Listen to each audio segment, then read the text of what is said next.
So I would like to welcome everyone to this month's seminar. You can see the speaker. Jeff got his PhD from Brown University in 2010, and then he worked for like 12 years as a scientist at NIST, again, working on convergence of semiconductors, superconductor, and photonics. And you started the company how many years ago? Just 1 year ago. Last year ago. So he used to have a nice, stable government position, and it was recognized by the White House as a presidential early career award. It was a presidential early career award for scientists and engineers. And instead of that, soft landing, he decided, and now he's the CEO and founder of Blue Sky. So you're welcome, and you may say a few words at the company first, so people get a little more familiar with the company, and then you go ahead with your seminar. We are all looking forward to. Okay, sounds good. Thank you for the introduction. Thank you for the invitation to present here. So let's see. I'll tell you a little bit about the company here. Let me share my screen. You can start to see the slides there. Do you see it? Yes. Okay, full screen mode. Hopefully that works. That would help. Wait, it didn't work. Yep. Now it should. Okay, there you go. All right. So let's see. So my name's Jeff Shainline. The company is called Great Sky. We are an AI hardware startup that is focused on building very large scale artificial neural networks to overcome a lot of the scaling challenges of conventional approaches. So our hardware is based on superconductors and photonics. So I will tell you more about all of this, but basically as a company, we launched in 2024, late September, and we raised a pre-seed round, and now we just closed our seed round. So we have a little bit of capital to get going and start building this stuff. And we're looking to hire a few people, especially on algorithm software and a circuit designer. So maybe somebody from this audience is a talented circuit designer that would like to work together. So that's it. Let me jump in and start telling you about the technology. So we're building what we call superconducting optoelectronic networks, which we've been developing over the course of quite some time, maybe about 12 years. And I'm going to motivate why we're doing this crazy thing by contrasting it with existing approaches to computing. So in the existing approach, you represent everything in binary digits. So no matter what kind of information you're processing, you break it down into zeros and ones. Whereas in the brain, in our own minds, we represent things in analog values, where the sort of membrane potential is a continuously varying function of space and time, and it can have a continuum of values of voltage or different currents coming in. And that ends up being much more energy efficient, and it can be faster in a lot of different application spaces. But the reason why we typically represent everything in binary is because since the 40s, World War II era, we've wanted to make these big general purpose computers that are good for computing lots of different kinds of functions. And that makes sense. It has its place, but it's not really suited for artificial intelligence. Another decision that was made, or architectural principle that leads to today's digital computers, is to separate processing and memory. So you have a processor over here that churns through all the calculations, and memory over here that stores the programs that are being executed and stores intermediate results. And that makes sense for this very general purpose architecture. But if what you want to do is be intelligent and build an architecture more like the brain, then you need to very intimately integrate processing and memory. So that's one of the things that we do. And then also in large scale computing systems, where you have all these processors and banks of memory, you typically communicate with a routing network. So packets of information hop along these routers through a bunch of different switches that send the packets to different places.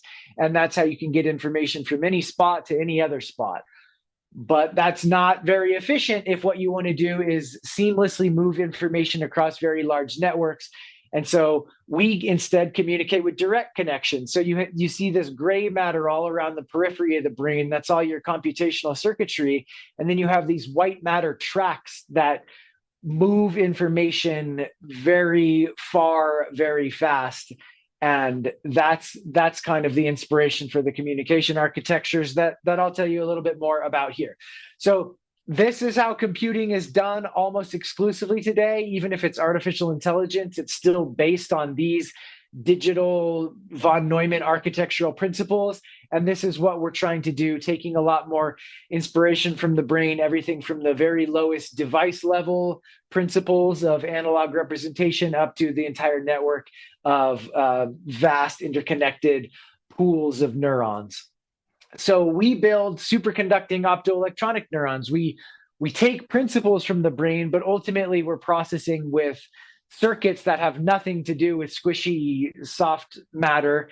So the key principles are that we use superconducting circuits for computation based on Josephson junctions and SQUID, superconducting quantum interference devices, as well as superconducting single-photon detectors, and we communicate using light. So every neuron has a semiconductor light source coupled to a waveguide, and the signals are received by these superconducting single-photon detectors. And that allows us to reach a few fundamental limits, or at least approach fundamental limits of computation and communication. So for example, we communicate at light speed. That's the fastest velocity in the universe, which is extremely important for attaining low latency across very large systems. But we also communicate at the lowest possible energy level of optical communication, which is order 1 photon per communication event. And then by using Josephson circuits, we use the circuits that have the highest speed over energy quotient of any known circuit element. And they also can approach the ultimate computational limit of Heisenberg uncertainty relating how fast the circuits can switch to how much energy it can consume. But then you get into a sort of speed energy area trade-off, because typically as you make Josephson circuits bring down the critical current so you can approach the Heisenberg limit, the circuit gets bigger. And so where exactly you choose to operate on that trade space is a little bit of a complicated choice, and it depends on the total application. So I'm going to go into a little bit more of these details with this slide here. So the main principle of all of this is that if you want to build hardware for artificial intelligence, the key principle is to physically instantiate neurons, synapses, and their connections in hardware, rather than digitally emulating what they do. Physically build circuits that do what neurons and synapses do. So that's the key overarching principle of all this. And as I said, on the computational side, we do that using superconducting circuits based on Josephson junctions. In addition to having the highest speed over energy quotient, they also are very good at implementing the operations that support intelligence. So for example, you can naturally sum many inputs and couple them in as flux to a DC squid. A DC squid, 2 Josephson junctions wired in parallel, very naturally implements a rectified linear unit transfer function. So there's a lot of things that you want to do in AI that superconducting circuits very naturally do. And in my opinion, they do them more elegantly and more robustly than semiconductor circuits. But one thing that superconductors aren't good at is high fan out. So superconducting transmission lines are better than normal metals for a lot of things, point-to-point contacts with low loss, low dispersion, high speed of communication. But if you want to go from one source to 1,000 other sources, even superconducting wires aren't so great at that, but light is excellent at that operation. So light is very good at high fan out. So we build these neurons and synapses using superconducting circuits, and I'll tell you more about those circuits in a second. But we equip each neuron with its own light source. and its own transmitter circuit and its own network of waveguides, which is what I'm showing here. So when a neuron wants to communicate, it generates light, it couples it into the waveguides, and they can fan out and deliver those optical signals to many thousands of destinations. And at every recipient synapse, there's a superconducting single photon detector that receives order 1 photon per communication event. So then the other key principle of artificial intelligence or computing for AI is memory. So typically in AI or in a neural network, one of the key roles of memory is to store synaptic weights. So typically, if you have a synapse that's performing the transfer function that you want it to perform, it makes the most sense to put the memory that stores the synaptic weight right there where the computation is occurring. And that's what we do. So accessing memory is not a separate operation from performing the transfer function. Information comes into the synapse, a nonlinear activation is applied, and it's multiplied by a synaptic weight right there. And when you add this all up, you have a very scalable hardware platform using fiber optics to communicate over longer distances. It achieves very low power density, and you can scale up to, we think, 40 quadrillion parameter models before the finite propagation velocity of light limits your inference time below 100 nanoseconds. And even that's not a fundamental limit. That's just, I mean, who cares? 100 nanosecond is blazingly fast. So, okay, this is the overview of everything. I'll go into each of these things in a little more detail.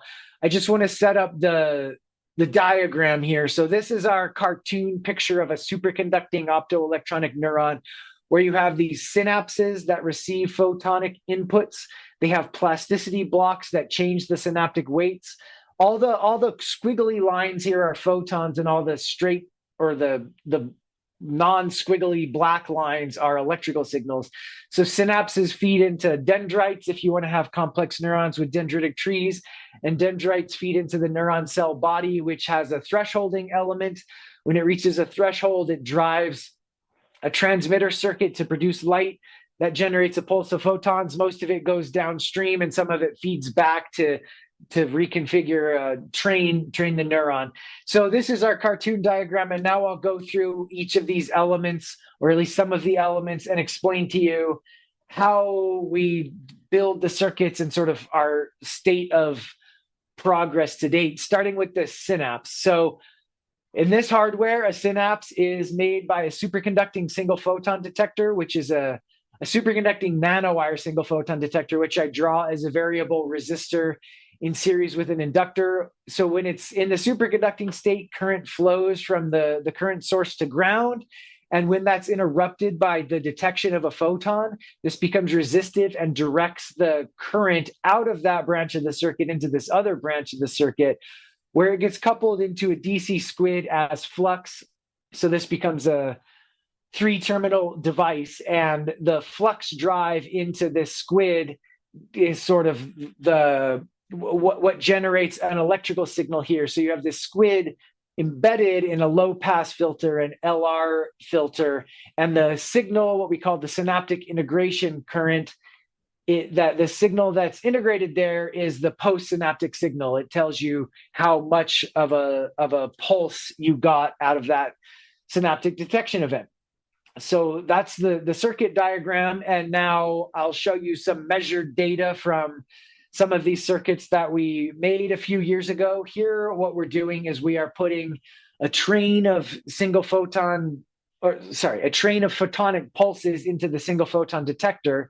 And you can see a few things. One is that as the pulse train continues, you integrate more and more signal. So this is an integrating circuit, which is exactly what you want. You can also change the synaptic weight from a very low synaptic weight that requires many pulses to get sort of above the noise, up to something that saturates after just a few pulses, and everything in between. So this is a synaptic circuit that can perform weighting and temporal integration, and it can be dynamically reconfigured based on an external control signal that can train it, or based on activity within the network for unsupervised biologically plausible learning rules. You can represent information in a number of different ways with the synapse. So, for example, in burst coding, where the number of pulses in a train represents the information. So here we show one pulse coming in, two, three, and you see that as more pulses, these are different events that we've recorded. And you can see that as the pulse train persists, it gets to higher and higher levels, the more photon detection events are in there until it reaches sort of a saturation level, and you can change the gain and all the various parameters that define the shape of this. You can also represent information in the frequency at which pulses are arriving. So in this case, it's always 7 pulses, but they can come in at 2 megahertz and not accumulate that much signal, or faster up to 6 megahertz. And now you integrate more. So this is sort of frequency coding, which is a common paradigm in computational neuroscience. And another very unique attribute of superconductors, leveraging superconducting electronics for this application, is that you can have these integration times, the LR time constant of the integration loop here. You can have that span many orders of magnitude, which is really important for building complex hierarchical cognitive systems where, like, for example, imagine that you're processing spoken language. Somebody's listening to somebody else talk. It's important that you have very fast responses to hear the different phonemes, the different parts of speech, and intermediate time constants to integrate entire words, and then even longer time constants for sentences, and then very long time constants so that you're understanding information about entire narratives. So in your brain right now, you have different responses occurring on millisecond, tens of millisecond time scales, all the way up to the entire hour of this talk, and even longer. Obviously, you've already learned things about superconducting electronics and AI earlier in your life. So with superconducting circuits, you can store this information anywhere from, you can respond on picosecond timescales, or what we've shown is that in this plot, I'm showing we can go out to 6 milliseconds. That's a biologically relevant time scale. We've also shown that we built a circuit that can store a persistent current for 48 hours with no degradation whatsoever. That's just the longest we measured it for. So you can have these memory retention times that span many orders of magnitude, I think we've demonstrated like 15 orders of magnitude or something, which is really important for the ability to have profoundly intelligent cognitive systems that are processing information on all different time scales. Okay, so that's how the synapse works. Now, how do you change the synaptic weight? Here we add another very important superconducting element, which is a memory cell. So in this case, we have these DC SFQ converters on either side of a memory cell. So this is basically a standard memory concept from digital superconducting electronics, where you can put in programming pulses to introduce flux rotating one way or the other way. And historically, that's been used for a 1-bit memory cell, where if current is circulating one way, it's a 1, circulating the other way, it's a 0. What we do differently is we allow this inductor here to be very large. So in the parlance of superconducting electronics, you'd say it's a high beta L loop. And that means that it's effectively an analog memory. So it has a pseudo continuum. Well, we can control it. I'll show you in a second, but it can have a large number of different memory cells, and those are programmed with these programming pulses. So you can ratchet the memory up or ratchet it down. It can go positive or negative, and this is what's changing the synaptic weight. So we take this circuit block and we plug it into the synapse that I was talking about a second ago. And now the synapse is getting some flux from the single photon detector and another flux input from the memory cell. And when you combine those two, you perform this weighting of the synaptic input. And so here's an example where we're putting in a train of pulses. These dashed lines indicate optical pulses that are going into the single photon detector. And the green, if you zoom in on this, it's a little square pulse that strengthens the synaptic weight, and the red are pulses coming into the other port that are weakening the synaptic weight. And so we're putting in an optical pulse and then changing the synaptic weight, putting in an optical pulse, and you can see that we ramp up the synaptic weight. This is a 3-bit memory cell where it has about 8 discrete levels, and it has no hysteresis or anything. You can go up and down as many times as you want, because all you're doing is changing the superconducting wave function of that memory storage cell.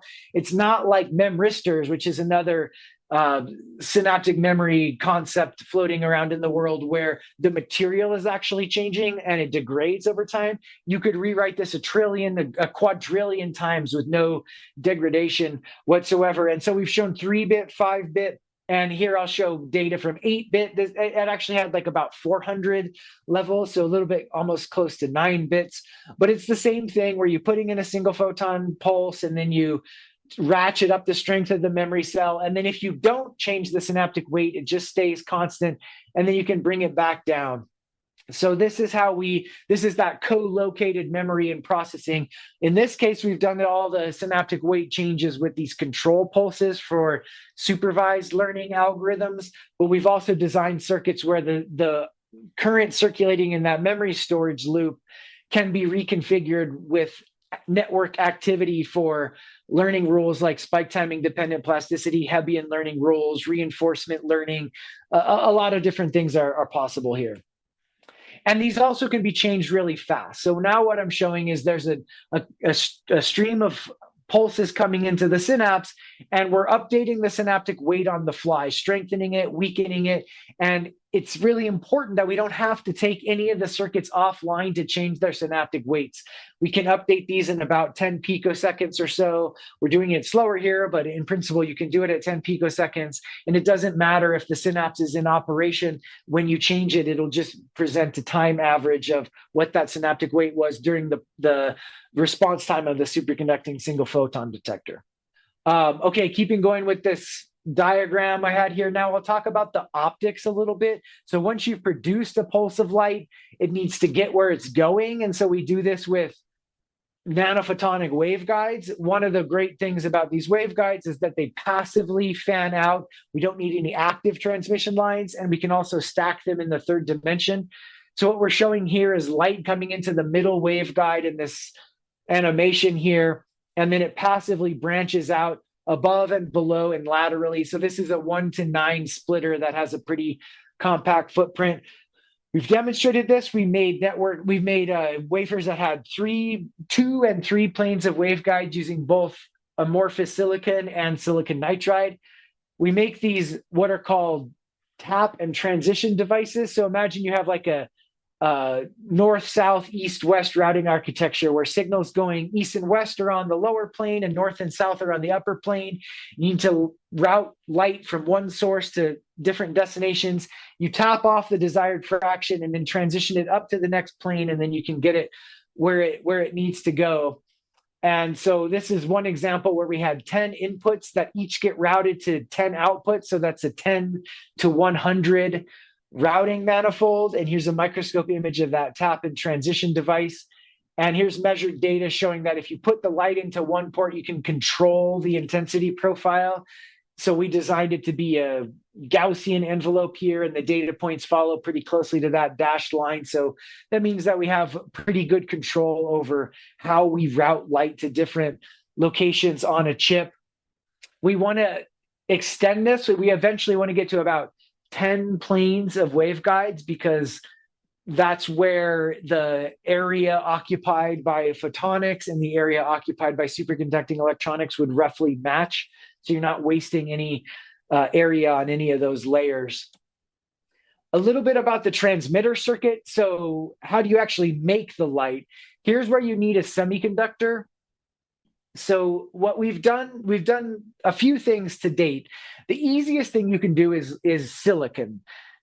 Silicon is a terrible light source. It doesn't emit light at room temperature because it has an indirect band gap, but it does emit light at low temperature, especially if you prepare the crystalline lattice to have emissive centers. So what we've done in the past is we've fabricated silicon PIN junctions with the intrinsic region being a waveguide, and also the intrinsic region having been implanted with silicon ions, so silicon interstitials. And when you anneal that at 250 Celsius, you get what are called W centers, which are a nice point defect that have an electric dipole mediated transition. So if you electrically inject this device, you get light out of the diode, it couples into the waveguide. And we've shown that we can manufacture these things where you have a light emitting diode on one side through a silicon waveguide coupled to a superconducting nanowire detector on the other side. And we can make these all silicon optical links. They're very easy to fabricate and integrate. The problem is they have low efficiency. I'm not convinced that they ultimately will have low efficiency. I think there's a lot we can do, especially around preparing the surfaces so there's no defects at the surfaces that steal your carriers. I think the inefficiencies are dominated by high surface recombination velocity, which is not a fundamental problem in silicon. You can have an extremely long or extremely low surface recombination velocity if you really prepare it right. But we haven't spent the time to figure that out. And the other problem is that they're pretty slow. So like the recovery time is about 30 nanoseconds. We'd like it to be closer to 1 nanosecond. So in the company right now, we've decided to go in a different direction and pursue this VCSEL on silicon nitride platform it's been pursued by a lot of people. I'm pointing to this paper by the group at Ghent and IMEC because I think it's really cool. And what they do is they make a conventional 3.5 VCSEL, vertical cavity surface emitting laser, that couples into nitride waveguides through a grating. And this technology has really come a long way since, I don't know, 2006, when I started working on those silicon light sources.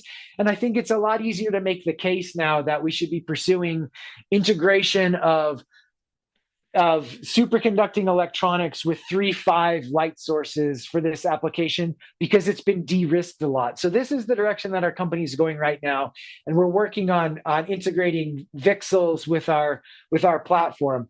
So hopefully we have some updates on that in a few months. We haven't done this yet. A lot of other people have, but we haven't done it yet. And then so that leads to a discussion of the fabrication. So well, okay, so we have this full fabrication stack. I'll tell you more about that in a second. But in the near term, we've decided to pursue two paths in parallel: superconducting electronics on the one hand and the integrated photonics on the other, bring them both to better states of maturity before we fully integrate them. So for the first tape out that we did as a company, we made a wafer that just had superconducting electronics. And so it doesn't have any optical communication, but that's okay for a lot of stuff. You can still get to a fan out of about 100 using just Josephson junctions with niobium wiring. And then we have palladium gold shunt resistors on our JJ. So this is the initial fab process that we're developing right now, and it's pretty straightforward.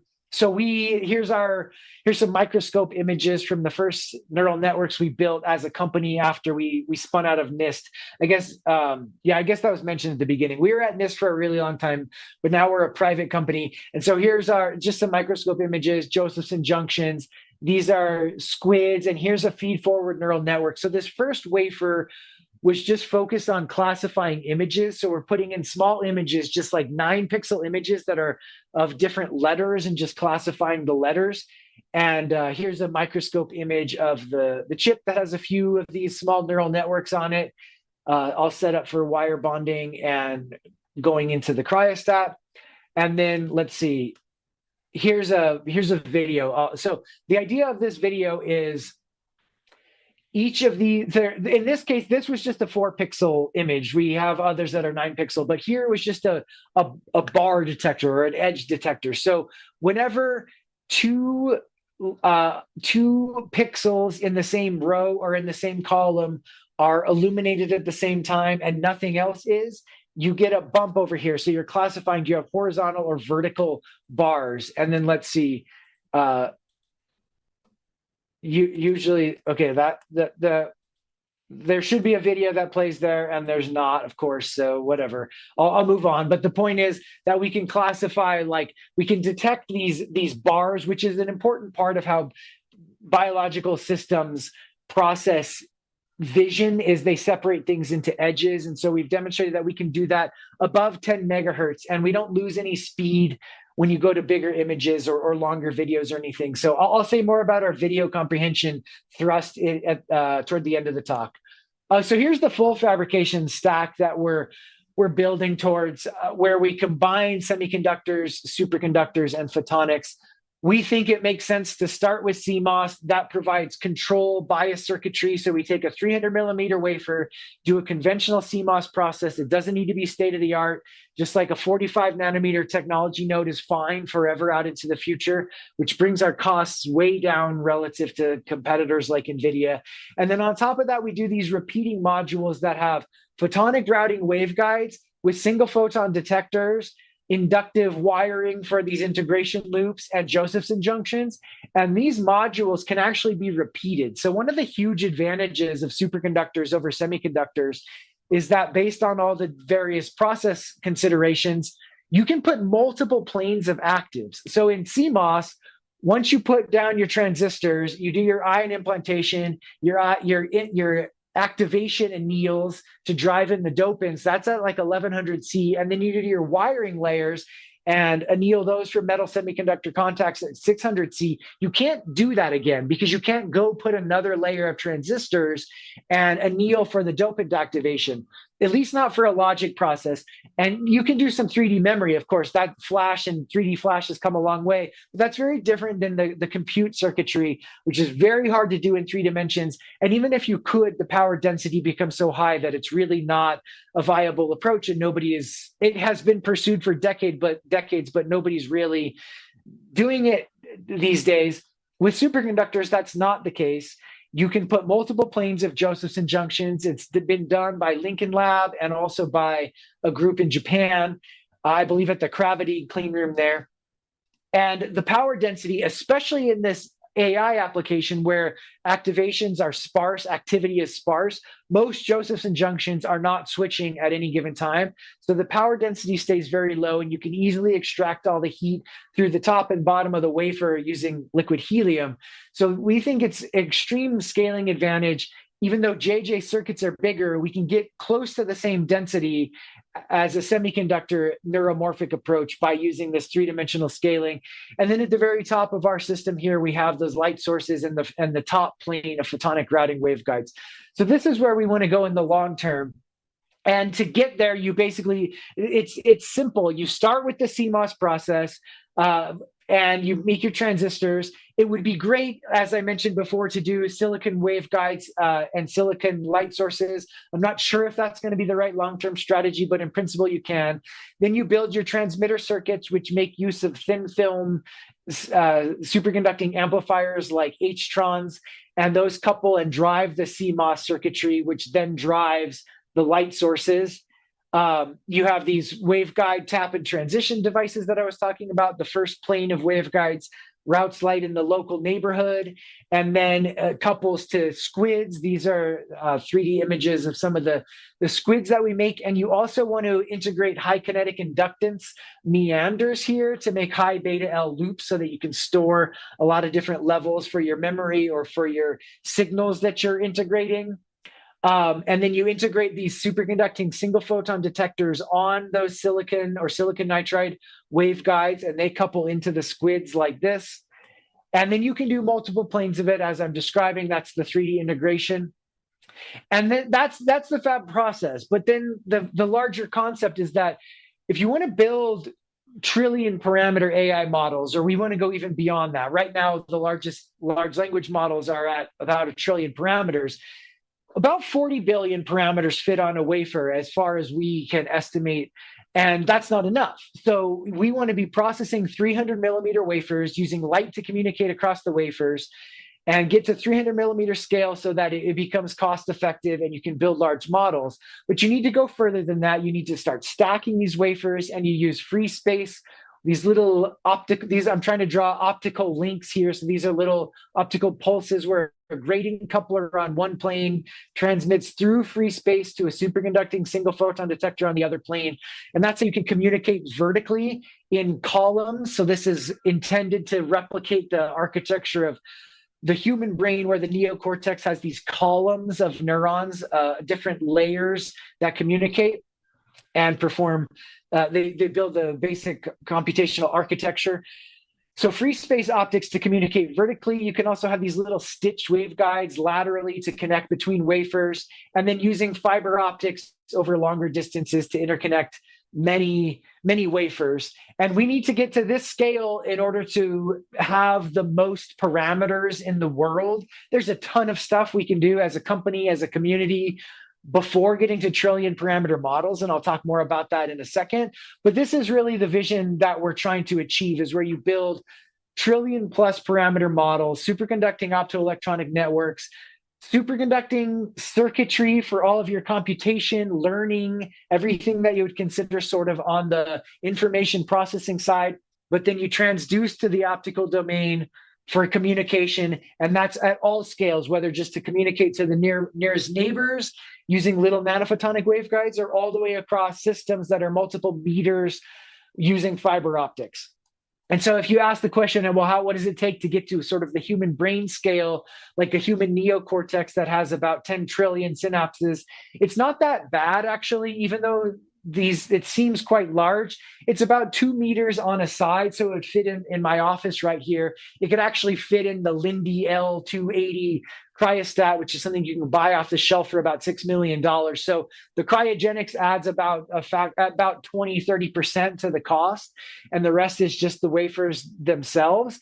So from a capital perspective, it's definitely cheaper than GPUs, because if you want to build a 10 trillion synapse GPU model, you're talking about many GB200s in the NVL72 configuration. That's NVIDIA's sort of flagship product. They're populating data centers that are not 2 meters on a side, but hundreds of meters on a side. And our power consumption is less than a megawatt. We think it's probably about 320 kilowatts for this scale of system. It depends a lot on the efficiency of the LEDs we can achieve. But if you want to build a 10 trillion parameter AI model for training and inference, lifelong learning using GPUs right now, that's gigawatts, possibly even more, probably tens to hundreds of gigawatts, which is why you see NVIDIA signing these contracts with AMD, NVIDIA, where they're building gigawatt data centers. I think they just announced yesterday, AMD is going to supply OpenAI with a gigawatt of computing power. If we had a gigawatt dedicated to superconducting optoelectronics, we would be able to do a lot more with it than they can. And so that's really, I think, why it makes sense to develop this technology. And also keep in mind, that's not the end of the scaling. We don't stop here. We can continue to tile this out into quadrillion parameter models. And regardless of the size that it is, it's 1 million times faster than the human brain. So it's not just that we can build large systems, they're also extremely fast. And so one of the things that we want to do with that is watch videos really fast. I'll come to that in a second. I'm just going to kind of go back and summarize this roadmap here. So this is where we are today, where we're building these small chips that do things like anomaly detection in high-speed time series data. We're working on scaling up to larger models, still chip scale, 10 million parameter models for things like video analysis. On our way to multi-chip modules, where that's enabled by photonic interconnectivity. And we want to be getting to wafer scale engines basically as soon as possible. We hope to be there in about 5 years or so. One neat little factoid to think about is that if you build one wafer, it only has 40 billion parameters. Your brain has about 100 trillion parameters.